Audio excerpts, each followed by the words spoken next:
addunyaan waraanni kun dadhabbiin ni qabbanaa laataa jettee yeroo eegdu seeraan irraa ajajoonni waraanaa waraqaadhumaan minjaala irra kaa'anii jiru. Har'a Kamisa Ebla 2026 Iraan addunyaatti labsii dabarsitee jirti. Torban dhufuun roobni Misaa'elaa inni kanaan dura akka rooba xiqqootiin lolaa guddaatiin uffataalee Ameerikaa fi Isra'el irratti dhangala'uuf deema.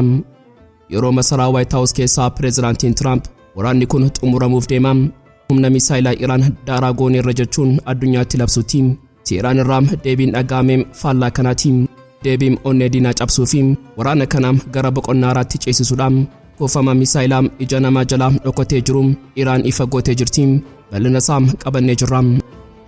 Yoo Ameerikaan miila ishee dachee Iraan irra keessee nuti dirree waraanaa lafoo sanarratti isaan eegna kan jedhu labsiin waraanaa mootummaa Cheechniyaa irraa dhaga'ame addunyaa raasee jira. Oduun kun kan dhiyeenya kana miidiyaa Press TVtiin saaxilame Pentaagoonii fi hooggantoota waraanaa Waashingten keessa jiran hirriba dhorkee jira. Iccitii humna lafoo leencota gaarreen Kaawukaas warra tooftaa dhiphee lolaan addunyaa irratti dorgomaa hin qabne kanaas bal'inaan seenaa isaanii faana qabannee jirra. Ibiddi ulaa Hormuz irraa ka'e gammoojjii Arabaa qaxxaamuree hargansuu diinagdee fi nageenya ardii Afriikaa keessattuu Gaanfa Afriikaa kutuuf qarqara irra ga'ee jira. Lola kanaan hegereen diinagdee Itoophiyaa balaa akkamiif saaxilamuu akka danda'u iccitii bal'aa wajjin yoo aga xumuraatti nu faana turtanii dhageessu. Qophii keenya laayik gochuun jalqabaan affeerraa keenya yeroo maraatiin. Yooyaam ashamaar kafuunee kabajamtoota dhaggeeffattoota keenya kun Oromiyaa 24 Newsdha. Kanneen chaanala YouTube keenya faarataatan subscribe gochuun maatii keenya ta'a. Qophiin keenya namoota hedduu bira akka ga'uuf like share gochuun waliif qooduun dagatina. Aga xumuraa qophii keenyaatti turtii gaarii.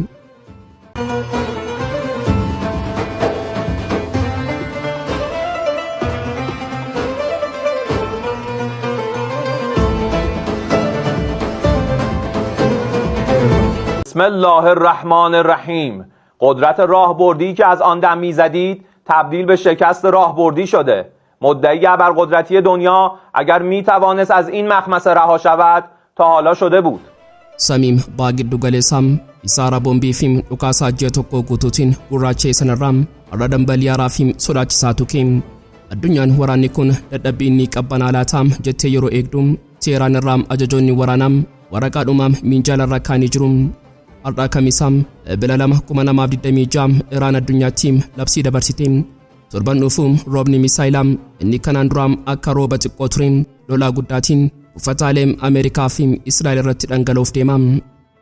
Iccitii fi xiinsammuu waraanaa kanaa xiinxalluun waraanni ji'a tokko guutuu Ameerikaa fi Israa'eliin Iraan irratti labsame kaayyoo guddaa sadii qaba ture.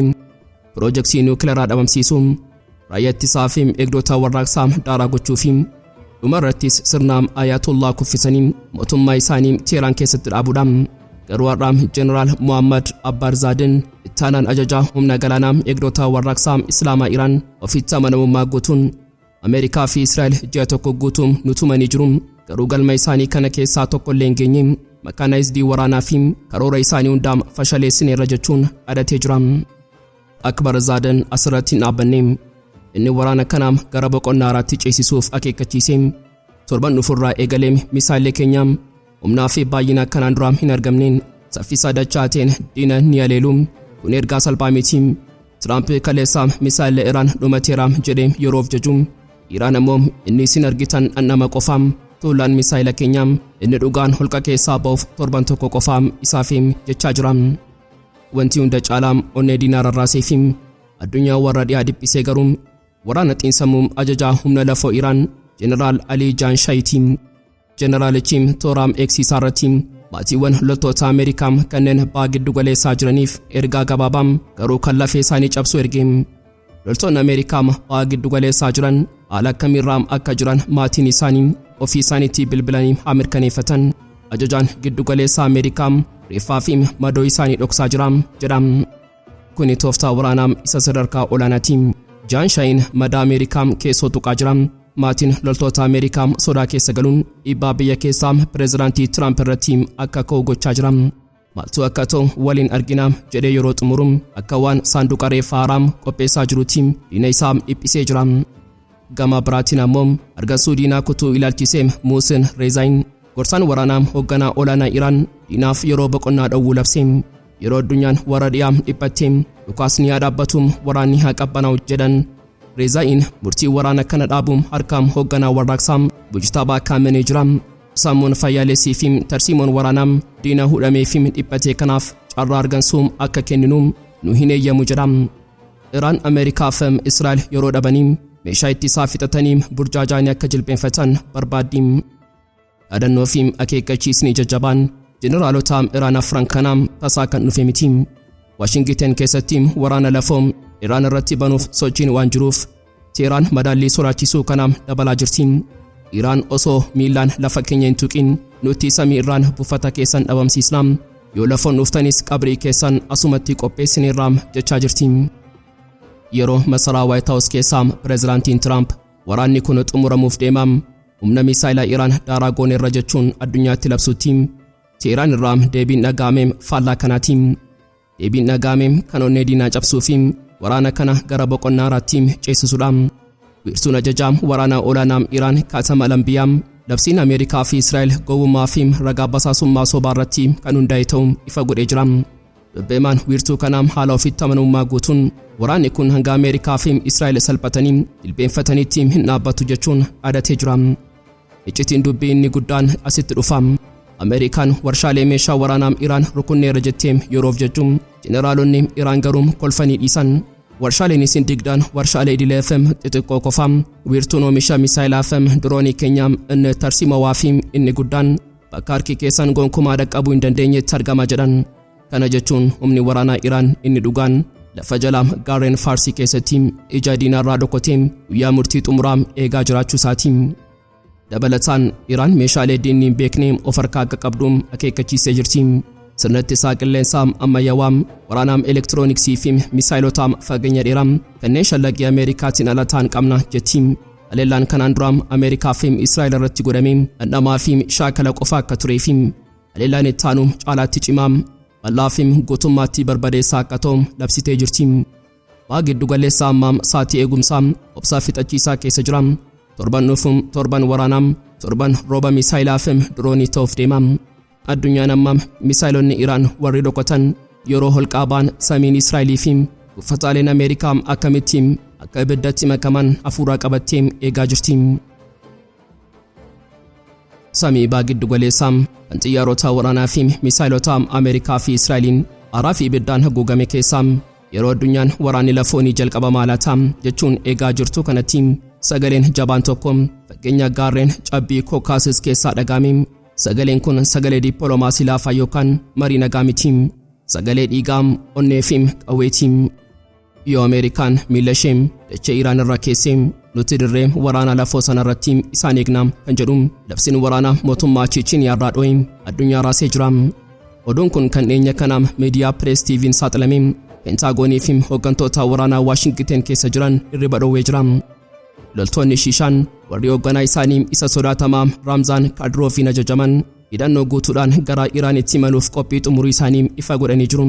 Wanti hunda caalaam onnee diinaa cabse ammoo haala isaan waraana kanaam itti ibsanidha. Isaan waraanaam Ameerikaa fi Iraan gidduu jiru kanaam waraana siyaasaa yookaan dantaa bobaa osoo hin taane waraana amantii fi jihaadaam jedhanii labsan. Waraana dhugaa fi sobaa gidduutti godhamu kana keessatti obboloota isaanii musliimootaam Iraan cinaa dhaabbachuuf du'a hawwaniim dirree seenuuf qophiidhaam jedhanii jiru. Meedhimmichaam gadi fageenyaan hubachuuf seenaam uummata kanaam gootummaa Shiishaanii fi hidda amantii Islaamaa isaan qaban duba deebineem haa xiinxallu. Uummanni Cheechniyaam uummata gaarreen Kaawukaasis keessa jiraatudha. Seenaan isaanii seenaa dhiigaan diddaa fi gootummaan barreeffamedha. Jaarraa 18ffaa fi 19ffaa keessaa yeroo impaayirri Raashiyaa lafa isaanii weeraruuf dhufe gootonni Islaamaa kanneen akka Sheek Mansuurii fi Imaam Shaamil loltoota muraasa qofaan waraana impaayiraam isa guddaa sanaam waggoota 20mootaaf gaarreen keessatti jilbeenfachiisaa turan. Uummanni kun Nokchaallaa yookaan safuu fi gootummaa Shiishaan jedhamuun beekama. Innis sirna du'a sodaachuu diduun obboloota isaaf wareegamuu fi diinaaf harka kennuu dhiisuuti. Bara 1990moota keessaa yeroo Raashiyaan waraana amaam isaan irratti bantee loltoonni Cheechniyaa waraana magaalaa keessaa magaalaa Grozny keessatti godhaniin taankiiwwan Raashiyaa daaraa taasisuun addunyaa ajaa'ibsiisanii jiru. Isaan waraana lafoo irratti qeerransootaam gaarreenii jedhamuun beekamu. Har'a humnoonni lafoo Cheechniyaa keessattuu humna addaa akkamatti jedhamuun beekaman addunyaa irratti loltoota waraanaa lafoo fi dhiyoo keessatti hiriyaa hin qabnedha. Muuxannoo waraanaa qabaniin yeroo ammaa waraana Yuukireen keessatti lola magaalaa keessa seenuun mana manatti dhukaasaa qulqulluu fi tooftaa riphee lolaa keessatti baay'ee bilchaatanii jiru. Isaan meeshaa ammayyaawaa fi onnee aarsaa waliin makuun diinaa haala hin eegamneen haleeluu irratti maqaa sodaachisaa horatanii jiru. Amma humna akkasii kana waraanaa Iraanii fi Ameerikaa gidduu jiru waliin wal haasimsiisnu Ameerikaan teekinooloojii qilleensaa fi dooniiwwan gurguddoon of jajii tarsiimoon ishee samii irraa boombii roobsitee diina jilbeenfachiisudha. Garuu waraanni qilleensaa qofti lola waraanaa hin xumuru. Biyya tokko guutummaatti to'achuuf waraanni lafoo miila isaa lafarra kaa'uu qaba. Iraan ammoo biyya lafti ishee irra caalaan gaarreenii fi daggalaan uwwifamtee kan waraana lafoof baay'ee ulfaattudha. Yoo Ameerikaan dogoggoraa seenaa hojjettee loltoota ishee dachee Iraanitti ergitee wanti isaan eeggatu loltoota Iraan qofa osoo hin taane Leencota Cheechniyaa. Loltoonni Ameerikaa warri teekinooloojii fi raadarii amanan yeroo gaarreen Zaagiroos yookaan dachee Teheraan keessatti loltoota Cheechniyaa warra du'aa akka cidhaataawwan waliin ijaa fi ijatti wal argan kasaaraan isaanii kan seenaa Veetnaam fi Afgaanistaan dachaan caaluu danda'a. Cheechniyaan waraana qilleensaa Ameerikaa ofirraa qolachuu hin danda'an garuu lafarratti isaan bineensota diina cicciranidha. Dabalataan tarkaanfiin Cheechniyaa kun ergaa xiinsammuu cimaa qaba.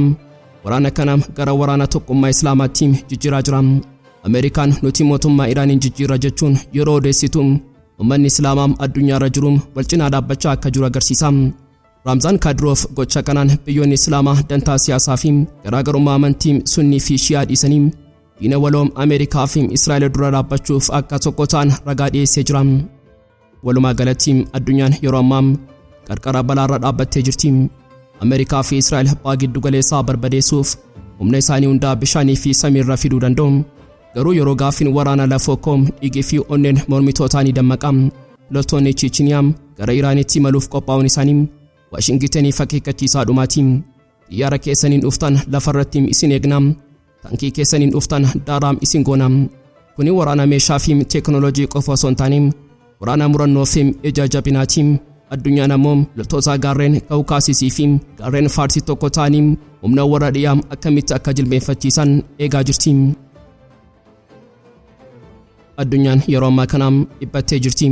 Waraanni Ameerikaa fi Israa'el gama tokkoon Iraanii fi michooti ishee gama kaaniin godhaa jiran daangaa Baha Giddu-galeessaa cabsee dachee Afriikaa labobaa ibiddaatiin marsaa jira.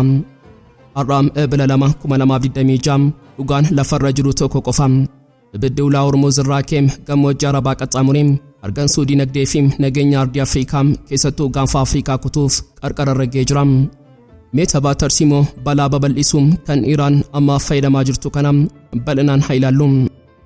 Pirezidaant Tiraamp Waashingten taa'ee misaa'ela Iraan dadhabsiiseera jedhee yeroo dhaadatu Teheraan ammoo ajandaa iddoo diinni jiru hundaa barbadeessuu jedhu baafattee jirti. Bitootessa 26 darbee dubbabaan humna waraanaa Iraan Abul Faadil Shiikaarchiin jecha onnee warra dhiyaa cabsu tokko dubbate. Yeroo nuti deebii kenninu bakka Ameerikaan argamtu hundumaa iddoo haleellaa seera qabeessaa godhannee rukunnaa. Kun akeekkachiisaa waraanaa addunyaati. Ameerikaan kana dhageessee waggoota 10 keessatti yeroo 5ffaaf lammiilee ishee biyya alaa jiraniif akeekkachiisaa obbooroom dammaqinaa olaanaa labsitee jirti. Gaadidduun waraanaa kanaa iddoo inni hunda caalaa itti dukkanaa'e Gaanfa Afriikaati. Biyya xiqqoo garuu tarsiimoof murteessituu kan taate Jibuutii keessaa uffata waraanaa Ameerikaa inni guddaan Kaamp Leemoneer argama. Uffanni kun amma ija Huusii Yaman jala seenee jira. Sodaa kanaan kan raafamte ministeera dhimma alaa Ameerikaa bitootessa 10 irraa eegalee hojjettoota ishee Jibuutii keessaa baasuu eegaltee jirti. Garuu waraanni kun dhukaasaa fi boombii qofa miti. Waraanni inni hamaan waraana diinagdeeti. Dhiphinni Gaanfa Afriikaa keessattuu galaana diimaa fi Jibuutii irratti uumamaa jiru kun madaa diinagdee Itoophiyaa isa yeroo ammaa kana dhiigaa jiru irratti soogiddaa firfirsaa jira. Akkuma beekamu Itoophiyaan yeroo ammaa kana gaaga'ama diinagdee cimaa keessa jirti. Hanqinni sharafa alaa gatiin jireenyaa samii tuquun isaa fi dhiibbaan gatii boba'aa uummata hiyyeessaa hudhee qabee jira. Jibuutiin ujummoo dhiigaa daldala Itoophiyaati. Yeroo Huusiin ulaa Baab Almandab irratti dooniiwwan daldalaa adamsuu fi Ameerikaan buufata Jibuutii eeggachuuf dhiphattu dooniiwwan boba'aa fi xaa'oo Itoophiyaaf fedhan karaa sana darbuuf baasii inshuraansii dachaa kafaluuf dirqamu yookaan guutummaatti karaa jijjiirratu. Kun maaliif Itoophiyaa dhukkubsaa? Sababiin isaa Peentaagoonii fi eegdonni warraaqsaa Islaamaa Iraan yeroo samiirraan misaa'ela walitti dhukaasan gatiin boba'aa addunyaa dachaata.